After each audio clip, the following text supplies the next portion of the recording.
नमस्कार, मैं विशाल यादव। स्वागत है आपका खबर हिंदुस्तान में। अरविंद केजरीवाल की गिरफ्तारी पर बड़ी खबर सामने आ गई है। जज के सामने ऐसा बोल गए अरविंद केजरीवाल कि मोदी का टिड्डी दल भी हैरान हो गया। जांच एजेंसियों की पोल खोल दी है अरविंद केजरीवाल ने। जज साहब के सामने पहुंचकर अरविंद केजरीवाल ने क्या कहा है, मैं आप लोगों को विस्तार से बताऊंगा। दिल्ली के राउज एवेन्यू कोर्ट पहुंचकर अरविंद केजरीवाल ने मोदी की जांच एजेंसियों की बखियां उधेड़ दी हैं। दोस्तों, खबर बड़ी है। जज साहब के सामने पेश होते हैं अरविंद केजरीवाल, और अरविंद केजरीवाल क्या कहते हैं मैं आप लोगों को विस्तार से दिखाऊंगा। जज साहब के सामने पहुंचने के बाद अरविंद केजरीवाल कहते हैं कि मुझे बोल लेने दीजिए। जज साहब के सामने अरविंद केजरीवाल कहते हैं कि मुझे बोल लेने दीजिए। और अरविंद केजरीवाल क्या कहते हैं? अरविंद केजरीवाल कहते हैं कि यह केस 2 साल पहले से चल रहा है। अगस्त 2022 को सीबीआई का केस फाइल हुआ था।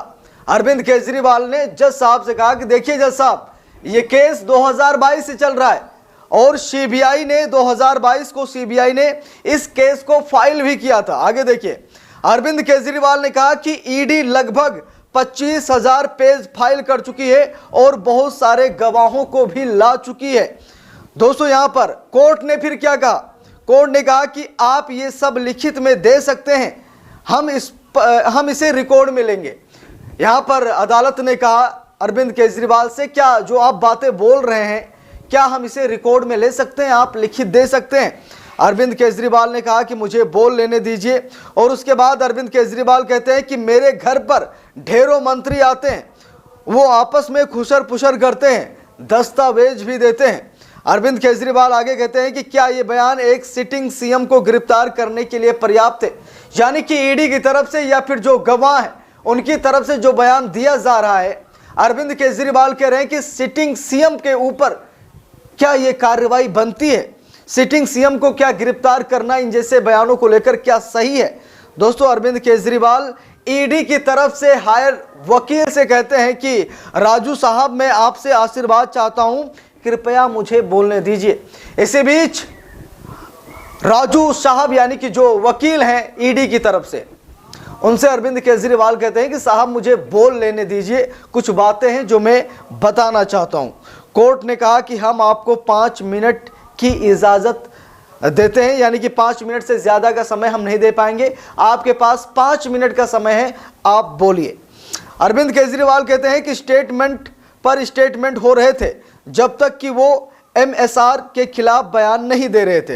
अरविंद केजरीवाल कह रहे हैं कि इसका मतलब ईडी का इरादा मुझे फंसाना था। अरविंद केजरीवाल यहां पर यह कह रहे हैं कि ईडी का इरादा है मुझे फंसाने के लिए, इसीलिए ईडी मुझे फंसा रही है।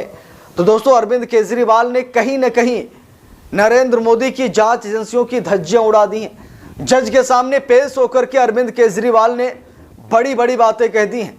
अरविंद केजरीवाल ने कहा कि यह सिलसिला आज से नहीं बल्कि 2 साल पहले से चल रहा है।